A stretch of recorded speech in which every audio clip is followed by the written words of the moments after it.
কিসের মৃত্যু হয়?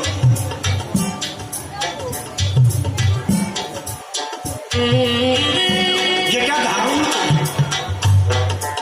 আত্মা জগতে লীলা বিলাস করবার জন্য প্রকাশিত হয়, সেটা হচ্ছে দেহ। আত্মা অবিনশ্বর, আত্মা জন্মেও না, আত্মা মরেও না। নৈনম সিন্ধন্তি শস্যানি নৈনম লহোতি পাপক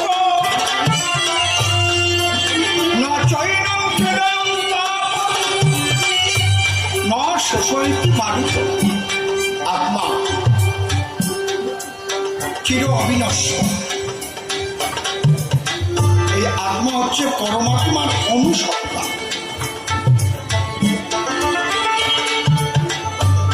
মাতা পিতার রজবীর্যের দ্বারাই দেহটা তৈরি হয়। এই দেহে আত্মা আশ্রয় করে। একটা কৃমি কীটের মধ্যেও আত্মা আছে। যে ছোট ছোট পোকাগুলো ঘুরে বেড়ায় তার মধ্যে আত্মা আছে। যেগুলো আমরা দেখতে পারি না এমন ছোট ছোট আত্মা আছে। আত্মা কিন্তু আমি যে মানুষের আকারটা পেয়েছি, আকার ধরার পিছনে আত্মা পূর্ব জন্মের কর্মের উপর নির্ভর করে।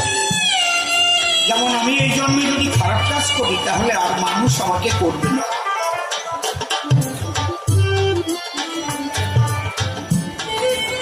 সবই মিথ্যা, কিন্তু মিথ্যার মধ্যে যে সত্য লুকানো, কর্মটাই হচ্ছে তোমার সত্য, কর্মফলই হচ্ছে সত্য। তুমি কেমন কর্ম করবে সেটা তোমার বিবেকের উপর নির্ভর করে। তুমি যদি বিবেক বাণী না মানো কুকর্ম করবে। এই জগতে তো অশান্তি ভোগ করবাই, জেল খাটবাই।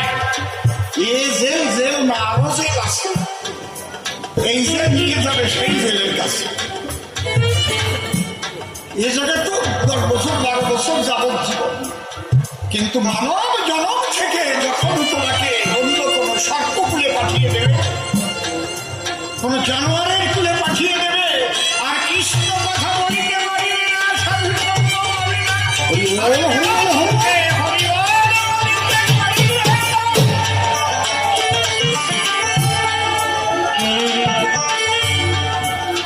মৃত্যু কখন কার হবে আমরা কেউ জানি না। আমি কথা বলছি, এই মঞ্চের থেকে নাও নামতে পারি, এখানে আমার মৃত্যু হতে পারে। What is the most important time? Most important time is now. এখন প্রতিটা মুহূর্তে তোমাকে ভালো থাকতে হবে, প্রতি মুহূর্তে, তবে তুমি ভালো মানুষ। এত সোজা না।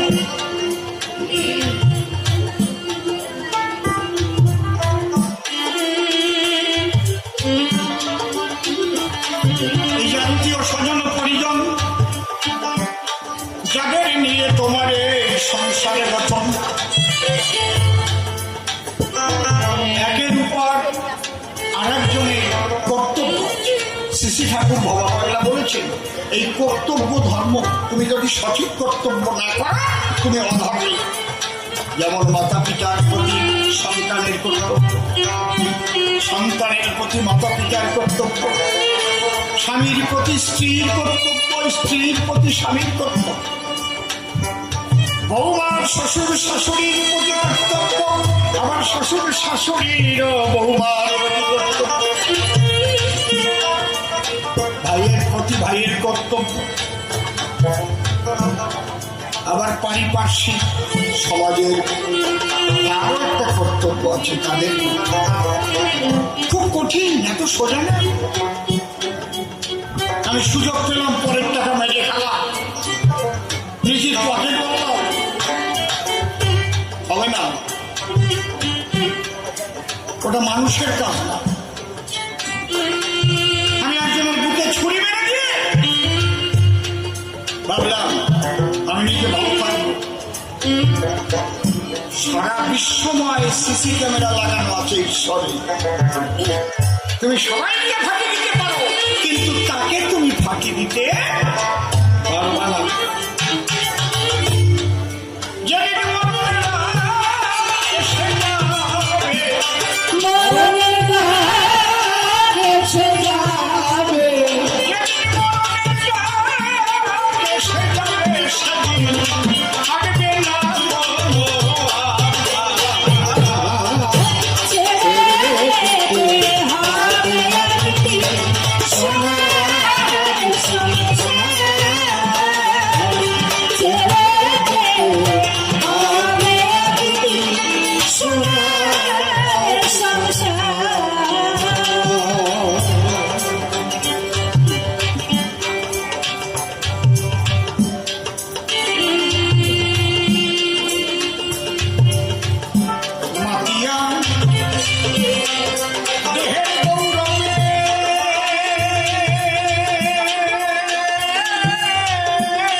বিষয়ে পরিবহনে মন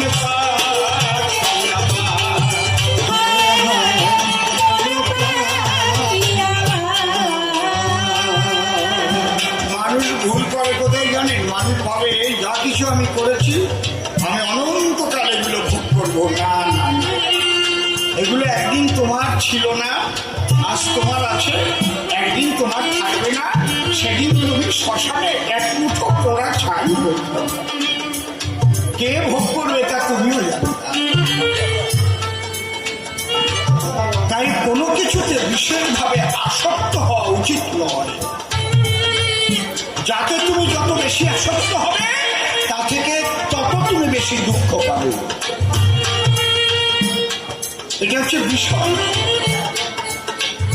মাতিয়া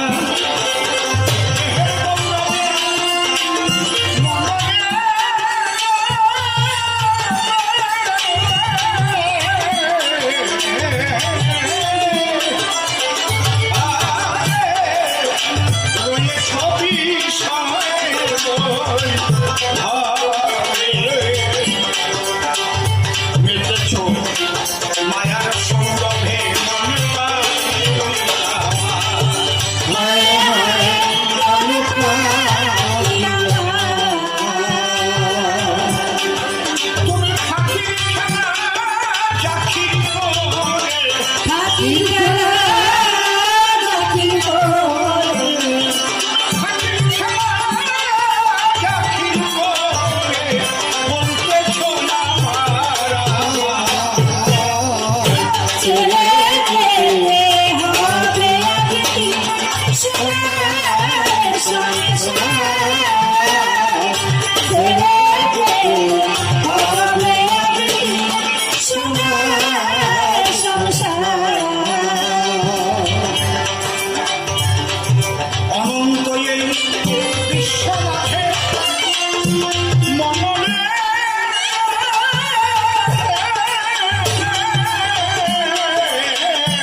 চিরন্তন সত্য।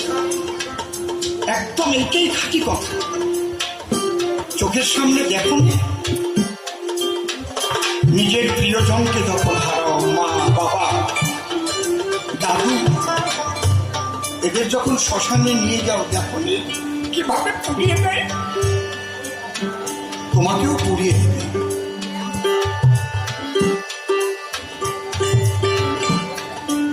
ঠাকুর দাদার বাবার কথা কয়বার মনে পড়ে? মাসের মধ্যে একবারও মনে পড়ে?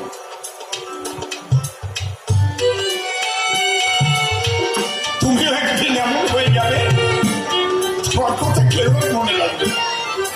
তবে মনে রাখবে, যদি তুমি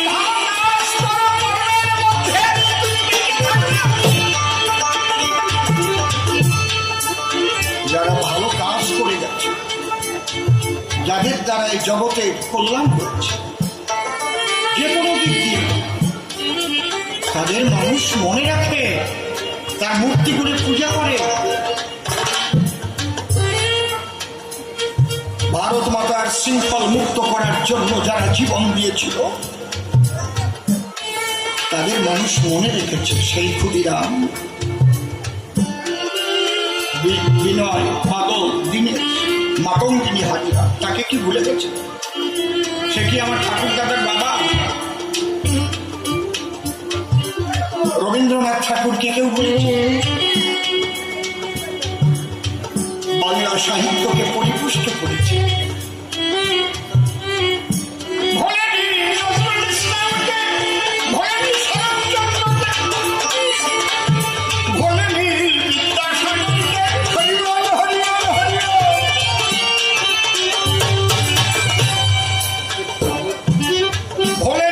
রামচন্দ্রকে বলেনি, শ্রীকৃষ্ণকে বলেনি, শ্রী চৈতন্যকে বলেনি, হরিচাঁদ গুরুচাঁদ ঠাকুরকে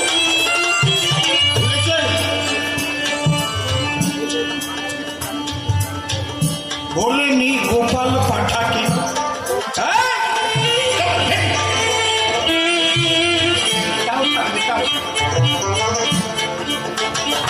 গোপাল পাঠাকে ভুলে গেছে মানুষ।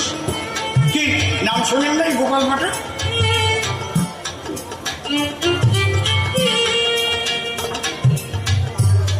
বলেনি সেই আশানন্দ ঢেকি, শান্তিপুর, যে ডেকে দিয়ে মারামারি করতো অন্যায়ের বিরুদ্ধে। কি বলেনি নীলকান্ত সর্দারকে, যারা অন্যায়ের বিরুদ্ধে। তাই তোমাকেও ভুলবে না। তুমি জগতের একটা কাজ করো, ভালো কাজ। আর একজনকে ভোলে না, যে বেঈমান, যে বড় ডাকাত, যে ওই সারদা কোম্পানির মালিককেও বলবে না, ওই যে সেই শালা সুদীপ্ত সেন।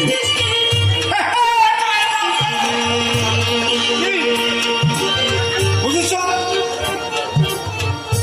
বুঝতে পারছ তো? ওই রকম হবা।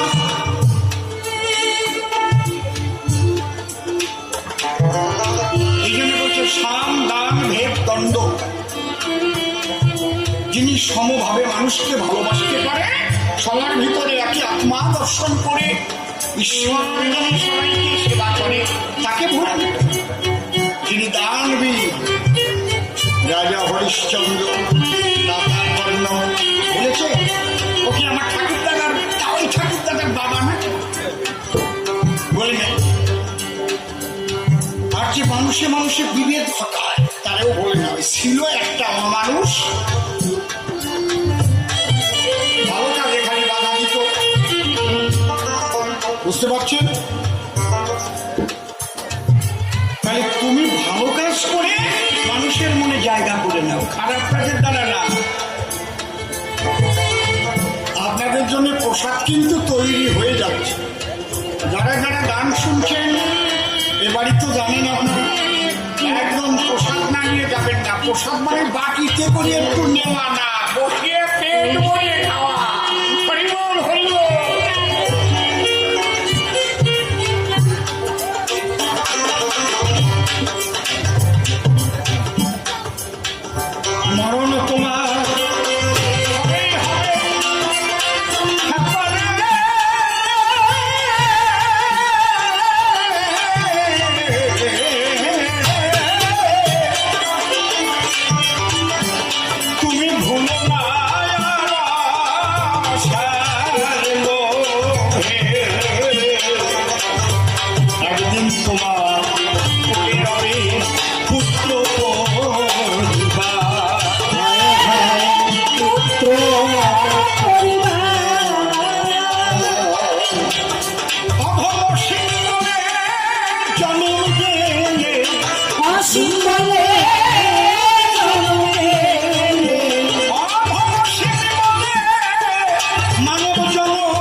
মা বিশহরের যুগল পদ্ম হৃৎপদ্মে করে আরাধ্য সুন্দর